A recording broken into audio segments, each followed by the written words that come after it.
देखो सर, आज अपन यहाँ बात करेंगे डायरेक्शनल हेजिंग और नॉन डायरेक्शनल हेजिंग में किस प्रकार से प्रॉफिट होता है, डायरेक्शनल हेजिंग में कितना कैपिटल लगता है और उसके अलावा नॉन डायरेक्शनल हेजिंग में कितना कैपिटल लगता है। ठीक है ना।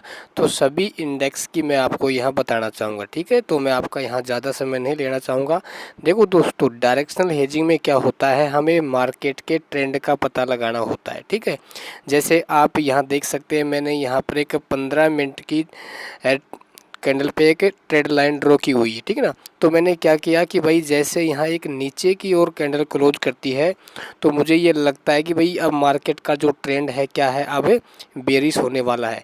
तो यहाँ पे मैंने एक डायरेक्शनल हेजिंग पोजीशन बनाई थी। ठीक है, देखो डायरेक्शनल हेजिंग पोजीशन में आपको प्रॉफिट कैसे होता है, यदि मार्केट साइडवेज हो जाता है तो भी आपको प्रॉफिट होगा, क्योंकि अपन जो वहाँ पर एक पोजीशन सेल करते हैं और एक पोजीशन जो बाय करते हैं ना, क्योंकि बाय वाली पोजीशन ओटीएम में होती है।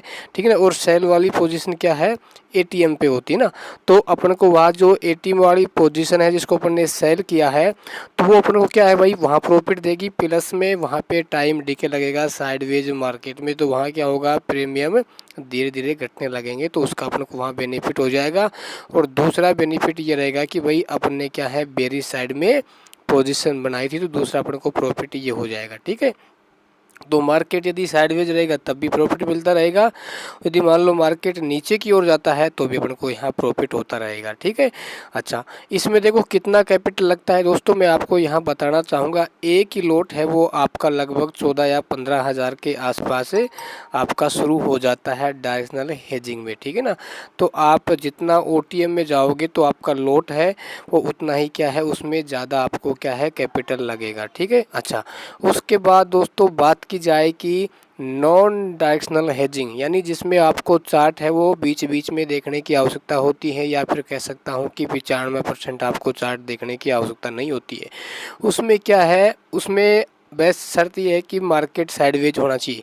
यदि मान लो इस प्रकार का मार्केट होता है तो आपको नॉन डायरेक्शनल हेजिंग में बहुत ही आसानी से प्रॉफिट मिलता है, क्योंकि अपन एक्सपायरी डेट के दिन क्या है, पोजीशन बनाते हैं। तो जो पोजीशन अपन सेल करते हैं ओटीएम वाले, तो वो क्या है, वो लगभग एक्सपायरी डेट के दिन क्या होते हैं, जीरो होते हैं। मान लो आपने 20-20 वाले प्रीमियम लिए हैं कॉल और पुट साइड में, तो वो क्या है, वो 20-20 वाले जब जीरो होंगे तो अपन को क्या है, उनका सारा प्रॉफिट अपन को मिल जाएगा ना, क्योंकि भाई अपन ने एक पी साइड में सेल किया है 20 वाला और एक क्या है, कॉल साइड में सेल किया है, तो दोनों क्या हो जाएंगे, 40 हो जाएंगे। ठीक है, और उसके अलावा अपन जैसे मान लो निफ्टी में करते हैं, तो निफ्टी में क्या है, 25 का लोट साइज होता है ना, तो लगभग ये आप इसको मल्टीप्लाई कर लेना भाई, 20 और 20 कितने हो जाएंगे, 40 हो जाएंगे, और मल्टीप्लाई 25 तो लगभग 1000 का प्रॉफिट ये हो जाएगा। ठीक है, तो उसमें जैसे मान लो आपने बाय वाली पोजीशन है 1-1 रुपये की सेल बाय की है, तो आप इसमें लगभग 80 रुपये ये लेस कर लेना, तो लगभग आप मान के चलो कि 950 रुपये का आपको प्रॉफिट हो जाएगा जब ये प्रीमियम जीरो हो जाएंगे। ठीक है, तो इसमें क्या होता है नॉन डायरेक्शन में कि मार्केट बस क्या है, साइडवेज होना चाहिए। यदि मान लो मार्केट धीरे धीरे नीचे आता है, धीरे धीरे ऊपर जाता है, तभी आपको क्या है, प्रॉफिट है वहाँ पे दिखाई देता रहता है। ठीक है, तो इस प्रकार दोस्तों इसमें क्या होता है, बेनिफिट होता है।